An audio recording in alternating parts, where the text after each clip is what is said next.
শেষ জামানায় কিন্তু মুমিন ব্যক্তিদের মধ্যে অনেক মুমিন ব্যক্তির স্বপ্ন কিন্তু সত্য হবে, এটাও এসেছে। মুমিন ব্যক্তির স্বপ্ন কিন্তু সত্য হবে।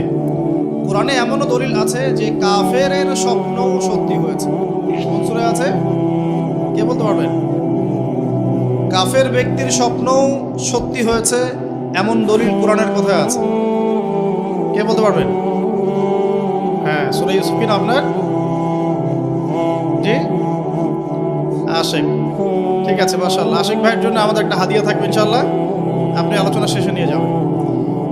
তো ইউসুফ আলাইহিস সালামের যে ঘটনা সূরা ইউসুফ, সেখানে আছে যে অমুসলিম দুজন ব্যক্তির স্বপ্ন সত্য হয়েছে, হয় নাই? একজন এসে বলেছেন আমার মাথায় রুটি খেয়ে নিচ্ছে পাখি, আরেকজন বলছে আমার হাতে ছিল শরাব, এই শরাব আমি পান করাচ্ছি রাজাকে, বাদশাকে। ইউসুফ আলাইহিস সালাম বললেন যে পান করাচ্ছে বাদশাকে সে নাজাত পেয়ে যাবে জেল থেকে, আর যার মাথা থেকে রুটি খাওয়া হচ্ছে তাকে সুদণ্ড দেওয়া হবে। ঘটনা সত্য ছিল তো? এখানে এই দুই ব্যক্তি কিন্তু মুসলিম নন, তারা কিন্তু অমুসলিম। তো যেটা বলছিলাম যে আল্লাহর পক্ষ থেকে মুমিন ব্যক্তিকে সত্য স্বপ্ন দেখানো হতে পারে শেষ জামানায়, বেশি বেশি হতে পারে। তাই যখন ভালো কোনো স্বপ্ন দেখবেন শুকরিয়া আদায় করবেন আল্লাহর কাছে, আর যদি খারাপ কোনো স্বপ্ন দেখেন তাহলে কাউকে বলতে যাবেন না। খারাপ স্বপ্ন দেখলে কাউকে বলতে যাবেন না, বরং 2 রাকাত নামাজ পড়ে আল্লাহর কাছে আশ্রয় চাইবেন। আল্লাহ, আমি এই খারাপ স্বপ্ন দেখেছি, এর থেকে তোমার কাছে আমি আশ্রয় প্রার্থনা করছি। পবিত্র কোরআনুল কারীমে সূরা আলে ইমরান এর 19 নম্বর আয়াতে আল্লাহ পাক বলছেন, বা'দা আউযু বিল্লাহি মিনাশ শাইতানির রাজীম, ইন্না দীনা ইনদাল্লাহিল ইসলাম। আল্লাহ রাব্বুল আলামিন নিজে বলছেন যে নিশ্চয়ই আল্লাহর কাছে একমাত্র গ্রহণযোগ্য দিন বা জীবন ব্যবস্থার নাম কি? ইসলাম। ইসলাম শব্দের অর্থ কি? আমরা বলি শান্তি। সত্যিকার অর্থে ইসলাম শব্দের অর্থ হচ্ছে আত্মসমর্পণ করা। কি করা? আত্মসমর্পণ করা। যে ব্যক্তি আত্মসমর্পণ করে, যে ব্যক্তি ইসলাম পরিপূর্ণরূপে পালন করে, তাকে আমরা বলি মুসলিম। যে ব্যক্তি ইসলাম পরিপূর্ণরূপে পালন করে তাকে আমরা বলি মুসলিম। যেমন এই মুসলিম শব্দের সাথে যে নবীর নাম জড়িত সেটা হলো, তিনি হলেন ইব্রাহিম আলাইহিস সালাম।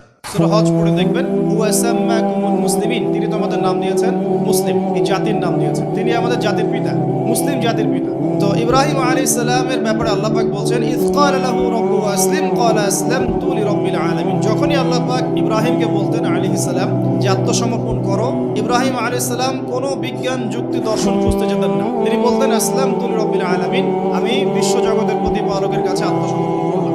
উদাহরণ দিচ্ছি, আল্লাহ রাব্বুল আলামিন ইব্রাহিম আলাইহিস সালামকে বলেছিলেন স্ত্রী এবং সন্তানকে জনমানব শূন্য কাবা ঘরের পাশে রেখে আসতে।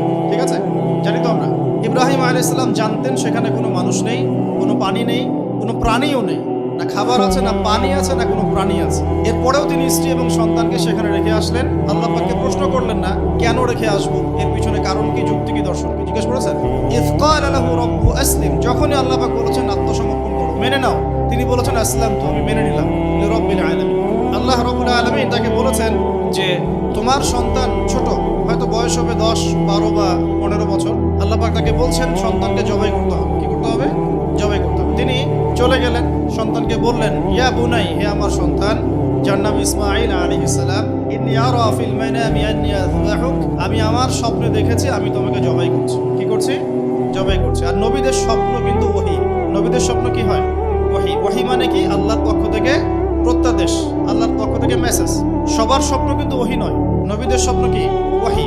ওহী মানে আল্লাহর পক্ষ থেকে জ্ঞান, যেটা আল্লাহ পাক তার বান্দাদের মধ্য থেকে কিছু কিছু বান্দার কাছে পাঠান, বাছাইকৃতভাবে। কিভাবে পাঠান? আল্লাহ পাক ফেরেশতার মাধ্যমে পাঠান। নবীদের স্বপ্ন ওহী। আর শেষ জামানায় কিন্তু মুমিন ব্যক্তিদের মধ্যে অনেক মুমিন ব্যক্তির স্বপ্ন কিন্তু সত্য হবে, এটাও এসেছে। মুমিন ব্যক্তির স্বপ্ন কিন্তু সত্য হবে।